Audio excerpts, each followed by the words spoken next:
সৃষ্টিকর্তা যাকে জিতিয়ে দেন, মানুষ তাকে কখনো হারাতে পারে না।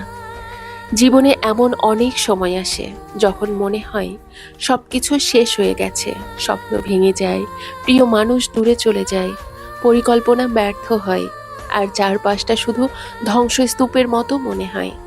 কিন্তু জীবনের একটি গভীর সত্য হলো, প্রতিটি ধ্বংসের ভেতরই নতুন নির্মাণের বীজ লুকিয়ে থাকে। মানুষ আপনাকে অবহেলা করতে পারে, আপনার বিরুদ্ধে ষড়যন্ত্র করতে পারে, আপনার পথ কঠিন করে তুলতে পারে, কিন্তু যদি সৃষ্টিকর্তা আপনার জন্য একটি দরজা খুলে রাখেন, তবে পৃথিবীর কোনো শক্তিই সেই দরজা চিরদিনের জন্য বন্ধ রাখতে পারবে না। তাই মানুষের বিচার দেখে হতাশ হবেন না, কারণ মানুষের চোখ সীমিত, কিন্তু সৃষ্টিকর্তার পরিকল্পনা সীমাহীন। অনেক সময় আমরা মানুষের উপর এত বেশি প্রত্যাশা রাখি যে তার আচরণেই ভেঙে পড়ি। কেউ কথা রাখে না, কেউ প্রতিশ্রুতি ভুলে যায়, কেউ প্রয়োজন ফুরালে দূরে সরে যায়।